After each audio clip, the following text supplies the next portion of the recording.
So hey guys, welcome back. আজকে আমাদের পুরী ভ্রমণের দ্বিতীয় দিন। তো সকালবেলা একদম দেখতেই পাচ্ছ শাড়ি শাড়ি পরে রেডি হয়ে গেছি। তো আমরা এখন যাচ্ছি পুরী জগন্নাথ মন্দিরে। এখন বাজে সকাল 6:45। তো মন্দিরের ঠাকুরমশাই, আমরা এখান থেকে হোটেল থেকে পান্ডা নিয়েছি। তো মন্দিরের ঠাকুরমশাই যিনি আছেন তিনি বলেছেন 7টার মধ্যে গেলে আমরা এক্ষুনি বেরিয়ে পড়বো, সবাই রেডি হয়ে গেছে। তো 7টার মধ্যে গেলে কিন্তু ঠাকুরের দর্শন খুব ভালো মতো করাবেন। তো সেই জন্য আমরা সবাই রেডি হয়ে গেছি। ভোরবেলা উঠেছি 5টার সময়, তো করে ঠোরে রেডি হয়ে গেছি। আর এই যে শাড়ি দেখছো, এই শাড়িটা কিন্তু পরবার আমার একটুও প্ল্যান ছিল না, এটা কিন্তু মায়ের আদেশ, তো পরতে হয়েছে। তো এনিওয়েজ পুজো দিতে যাব। তো মন্দিরে এখন কি কি রুলস আছে, কী কী লাগছে, আর মন্দিরের সময় কি কটা, আর মহাপ্রসাদের কি ব্যবস্থা আছে, মন্দিরের যাবতীয় তথ্য জিনিসপত্র কোথায় রাখা যাবে, সেই সমস্ত তথ্যগুলো তোমাদের কাছে আজকে তুলে ধরবো। তো ভিডিওটা একটু স্কিপ না করে পুরো ভিডিওটা দেখবে। তো চলো জয় জগন্নাথ বলে বেরিয়ে পড়ি।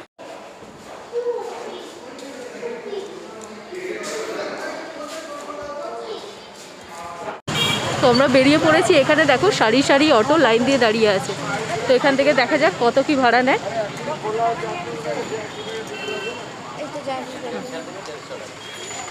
কত ভাড়া? কেন এখানে তো এমনি ভাড়া না যায় তো নাকি?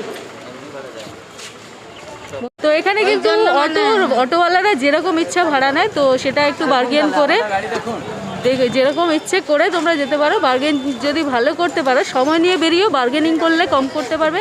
আদারওয়াইজরা অটোওয়ালারা যেরকম ইচ্ছে সেরকমভাবে ভাড়া নিচ্ছে, ঠিক আছে? আমি রিকমেন্ড করবো যে তোমরা অবশ্যই একটু হাতে সময় নিয়ে বেরিয়েও দরদাম করতে পারবে। আমাদের একটু লেট হয়ে গেছে, তাই যা ভাড়া বলছে কিন্তু আমরা আর দরদাম করতে পারলাম না। আদারওয়াইজ এখানে সামনে রিক্সাও যায়, তোমরা ভাড়া নিয়ে দেখতে পারো আর যেতে পারো। এই স্বর্গদ্বার থেকে মন্দির যাওয়ার রাস্তাটা কিন্তু খুব সুন্দর।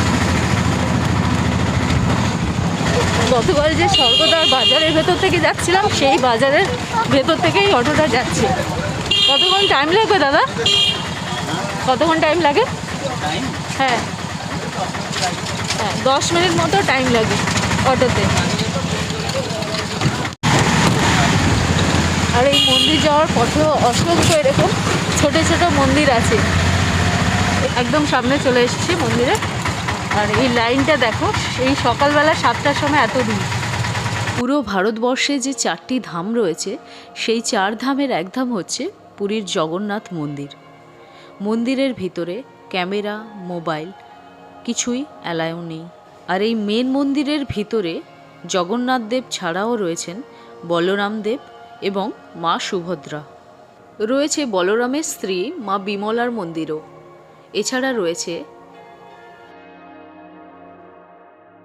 এছাড়া রয়েছেন হনুমানজি, মা লক্ষ্মী এবং নৃসিংহ দেবতাও। প্রচুর ছোট ছোট অনেকগুলোই মন্দির রয়েছে 4 যুগ আগে একটি বট গাছ, যেখানে কিন্তু মানত করা ঢিল বাঁধলে নাকি মনস্কামনা পূর্ণ হয়। সেই বটগাছের নিচেই রয়েছে বটকৃষ্ণ, বট গণেশ আর বট জগন্নাথ। এই বট জগন্নাথ কিন্তু জগন্নাথ দেব যখন মাসি পিসির বাড়িতে যান 9 দিনের জন্যে, তখন এই বট জগন্নাথ দেবই বাকি দেবদেবতার দেখভাল করেন। বট জগন্নাথ দেবেরই তখন 9 দিন পুজো হয়। মন্দিরের মাথার ধ্বজা বা পতাকাটি প্রতিদিন পাল্টানো হয়। ভোর 5টার সময় এই পতাকাটি লাগানো হয় এবং বিকেল 4টের সময় আবার নামিয়ে নেওয়া হয় পরের দিনে নতুন পতাকা লাগানোর জন্য। জগন্নাথ মন্দিরে ঢোকার টোটাল 4টি গেট রয়েছে, উত্তর, দক্ষিণ আর পূর্ব পশ্চিম, যেখানে একমাত্র উত্তরে সিংহদ্বারটা ছাড়া বাকি সমস্ত গেট দিয়ে কিন্তু দর্শনার্থীদের প্রবেশ করানো হয়। এই সিংহদ্বার ছাড়াও রয়েছে হস্তিদ্বার, বিষ্ণুদ্বার আর হর্ষদ্বার। জগন্নাথদেব প্রচুর খেতে ভালোবাসেন, তাই 56 রকমের ভোগ প্রতিদিন রান্না করা হয় এই জগন্নাথ মন্দিরে, যার জন্যে রয়েছে 752টা মাটির উনুন। আর এই ভোগকেই আমরা বলে থাকি মহাপ্রসাদ। আর ডালা কিন্তু একমাত্র মন্দির থেকেই কিনতে হয়। এখানে অনেক রকম ডালার দোকান নেই। বাইরে যেগুলো রয়েছে 20 টাকা, 50 টাকা, 100 টাকার ডালা, সেগুলো কিন্তু তোমরা কিনে মেন পুজোর প্রসাদের সাথে মিশিয়ে সবাইকে বিতরণ করতে পারো, কারণ জগন্নাথ দেবের প্রসাদ তো সবারই প্রাপ্য, তাই না? মন্দিরের ভিতরে প্রচুর আজকে দর্শনার্থী এসেছিল, একরকম ঠেলাঠেলি করেই পুজো হয়েছে। তবে ব্যবস্থা খুবই ভালো মতো পুজো করা যায় এখানে। পুজো বলতে শুধুমাত্র জগন্নাথ দেবেরই দর্শন। মন্ত্র পড়ে পুজো এখানে মেন মন্দিরের সামনে হয় না, বাইরে এসে করতে পারো তোমাদের যিনি পুরোহিত থাকবে তাদের দ্বারা। তো ফাইনালি আমাদের পুজো কমপ্লিট হয়েছে। আমরা ওয়েস্ট গেট থেকে ঢুকেছিলাম, যেটা হচ্ছে ব্যাঘ্রদ্বার। তো গেট দিয়ে ঢুকেছিলাম, আর ওখানে হচ্ছে আমরা 7টার সময় সকালবেলা পৌঁছে গেছিলাম। তো এই হচ্ছে মন্দিরের ওয়েস্ট গেটটা, এদিক থেকেই দেখা যাচ্ছে। আর এই মোমেন্টে আমরা দাঁড়িয়ে আছি হচ্ছে বিষ্ণু ভবনে, একটা লজে। এখানকারই পান্ডা আমাদের পুজোটা সেরেছেন। তো টিকি পান্ডা দাদা, তার নাম আর অ্যাড্রেস আমি আমার ডেসক্রিপশন বক্সে দিয়ে দেবো, তোমরা চাইলে ওনাকে কন্ট্যাক্ট করে পুজো করাতে পারো।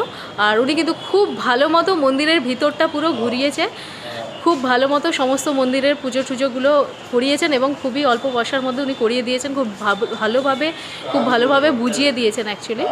তো ওখানে আমরা মন্দিরের রন্ধনশালাটাও খুব ভালো মতো দেখেছি। মন্দিরে কিন্তু টোটাল 752টা উনুন আছে, যেটা খুব ভালো লাগলো উনুনগুলোর মধ্যে। এবং মাটির উনুন এবং কাঠের জালে রান্না হয়, এবং টোটাল 600 মানে 600 জন রান্নার লোক এবং 600 জন আদার্স যে জোগাড়ি থাকে, সেই সমস্ত লোকগুলো এত ব্যতিব্যস্ত হয়ে রন্ধন কাজে ব্যস্ত আছে দেখে এত ভালো লাগলো। এবং ওই যে মেন যেখানে রান্না হচ্ছে উনুনগুলো রয়েছে, তার ভেতরে কিন্তু আমরা প্রবেশ করতে পারিনি।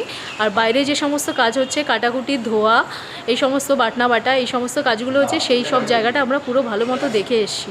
তো রন্ধনশালার ভেতরে প্রবেশ করা নিষিদ্ধ, যেহেতু ওখানকার ঠাকুর যারা আছেন, যারা মহাপ্রসাদ রান্না করেন, তারা কিন্তু ভোজন করে সেই রন্ধনশালায় প্রবেশ করতে পারে। আর পুজো যারা দর্শনার্থী আছে, তারা যেহেতু উপোস থাকে, সেখানে কিন্তু এই রন্ধনশালার ভেতরে প্রবেশ করতে পারবে না। আর এটা যেহেতু জগন্নাথ ধাম, এই 4 ধামের মধ্যে একটি ধাম, এই জগন্নাথ ধাম হচ্ছে মেনলি এখানে কিন্তু ভগবান ভোজন করেছিলেন। তো এটা কিন্তু নারায়ণের জায়গা, তো সেই জন্যে এখানে কিন্তু রন্ধনশালায় প্রবেশ করা একেবারেই নিষিদ্ধ। পুরী মন্দিরে ঢুকতে হলে টোটাল 4টে দ্বার আছে: ব্যাঘ্রদ্বার, সিংহদ্বার, অশ্বদ্বার আর হস্তিদ্বার। তো এই 4টে দ্বার দিয়ে তোমরা ঢুকতে পারবে, নর্থ, সাউথ, ইস্ট, ওয়েস্ট। তো আজকে হয়েছিলও কিছু ভিড় পুজো দিতে গিয়ে, কিন্তু মানে এতটা ভিড় কিন্তু আমি এমনি দোল আর রথের সময়টা জানি, আদারওয়াইজ এতটা ভিড় কিন্তু আমি এর আগে দেখিনি। তো প্রচণ্ড ভিড় হয়েছিল, ভিতরে ঠেলাঠেলি হয়েছিল, কিন্তু এরকমভাবে প্রায় 10খানা মতো শাড়ি করে তার ভেতর থেকে এইভাবে লোক ঢোকাচ্ছিল। তো ভিড়টা তাড়াতাড়ি শেষও হয়ে গেছে। আর আমরা 7টার সময় এসে 8:30টার সময় পুজো দিতে পেরেছি, যেহেতু কালকে ঠাকুরের শয়ন করতে একটু দেরি হয়ে গেছিলো, এই জন্য আজকে কিন্তু পুজো দিতে শুরু হতে 8টা বেজে গেছে। আদারওয়াইজ 6টা থেকে কিন্তু মোটামুটি লোক ঢোকায় এবং পুজো আরম্ভ হয়ে যায়। আর এই মোমেন্টে মন্দিরের মধ্যে মাস্ক, স্যানিটাইজেশন বা ভ্যাকসিনেশন সার্টিফিকেট এগুলো কিন্তু কিছুই লাগছে না, যেটা গত 1 মাস অবধিও লেগেছে। তো এখন একদমই নর্মাল হয়ে গেছে, প্রচুর দর্শনার্থীর একদম ঢল নেমেছে। তো তোমরাও আসো, ভিজিট করো, খুব ভালো লাগবে। চলো এবার আমরা ঘুরে নিই যে মন্দিরের আশেপাশে কি পাওয়া যায়, কি দোকান রয়েছে, সেগুলো আমরা দেখে নেব। মহাপ্রসাদটা আমাদের টিকি পান্ডা দাদা আমাদের হোটেলেই দিয়ে দেবে, তো প্রসাদটা আসলে সেটা তোমাদের দেখাবো।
খেতে চলে এসেছি, একদম নিরামিষ একটা হোটেলে ইডলি ধোসা খাবো।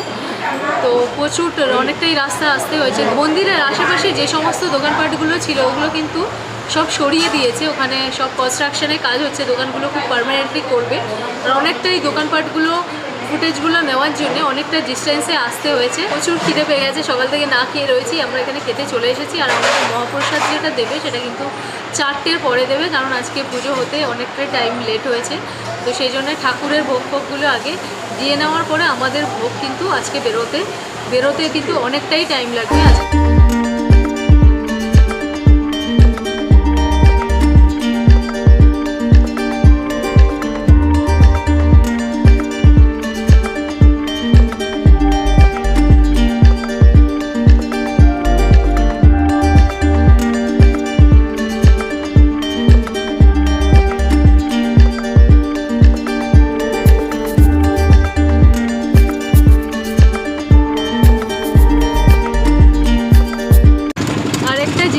যেখানে দেখলাম নামকরা যে সমস্ত খাজার প্রতিষ্ঠানগুলো রয়েছে, যেমন নৃসিংহর খাজা বা কাকাতুয়া, গাঙ্গুরাম, এই সমস্ত খাজাগুলো কিন্তু প্রচুর নকল দোকান রয়েছে। তো তোমরা আসল দোকানে এসে আসল জিনিসটা একটু যাচাই করে কিনো, আর খাবার মুখে দিলে কিন্তু তোমরা কোয়ালিটি বুঝে যাবে। আর আউটলেটগুলো, নৃসিংহর আউটলেটটা কিন্তু অনেকটাই বড়, আর স্বর্গদ্বারেই দেখলাম 3-4টে নৃসিংহর রয়েছে। তো এটা একটু দেখে নিও। আসুন। তো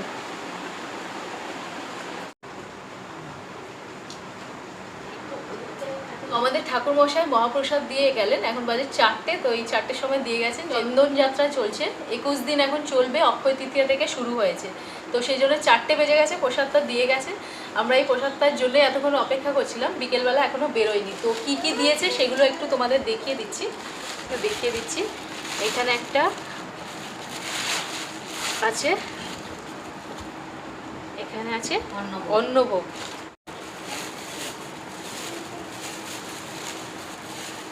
এখানে দিয়ে গেছে একটা তরকারি আছে, সবজি।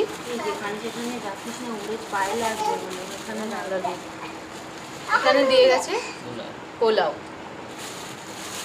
আর এখানে আছে ডাল। এখানেও আরেকটা কিছু সবজি রয়েছে, মালপোয়া দিয়ে গেছেন। তো এই হচ্ছে প্রসাদ। আর এখানে খাওয়ার জন্য দিয়ে গেছেন উনি এই কলা পাতাগুলো। তো এখানে আমাদের 4 জনের প্রসাদ রয়েছে। এই প্রসাদগুলো টোটাল আমাদের দাম পড়েছে 600 টাকা, এই মহাপ্রসাদের দাম। তো এখানে 4 জনের প্রসাদ আছে, 150 টাকা করে এক একজনের প্রাইস পড়েছে। এখানে বিভিন্ন রেঞ্জের প্রসাদ কিন্তু হয়, প্রসাদের পরিমাণ অনুযায়ী এখানে পুরীর মহাপ্রসাদটা দাম সেরকমভাবে নির্ধারিত হয়। আর এই প্রসাদটাই যদি তোমরা ওখানে মন্দিরে পান্ডা ছাড়া পেতে চাও তাহলে তোমরা ওখানে লাইন দিতে পারবে। আর 2টোর পরে এই প্রসাদটাই তোমরা 100 টাকায় ওখানে প্রসাদ পাবে, যেটা শালপাতায় দেবে। এই কলা পাতাটা কিন্তু আমাদের দিয়েছে। আর পুরীর প্রসাদ সবসময় মাটিতে বসে খেতে হয়, তো তোমরা এখানে মাটিতে বসে প্রসাদটাকে অবশ্যই খাবে। মন্দিরে থাকলে ওখানেও কিন্তু নিচে বসেই তোমাদের প্রসাদটা খেতে হবে। প্রসাদ সবটা নিয়ে নিয়েছি, এবার মুখে দেব জয় জগন্নাথ বলে।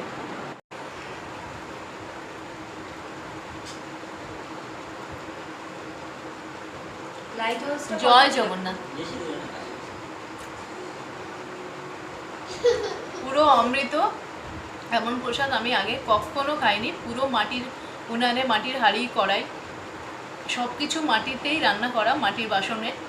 তো এত দারুণ প্রসাদ আমি খাইনি। আর প্রসাদের কি টেস্ট, তার থেকে বড় কথা মন কিন্তু খুব শান্তি হয়ে গেল। তো এই প্রসাদটা পেলাম। হোপফুলি তোমরা এই মহাপ্রসাদের ব্যাপারে অনেক ইনফরমেশন জানতে পারলে। তো ভিডিওটা যদি তোমাদের ভালো লেগে থাকে তাহলে অবশ্যই চ্যানেলটাকে সাবস্ক্রাইব করে নিও, ভিডিওটা একটা লাইক দিও।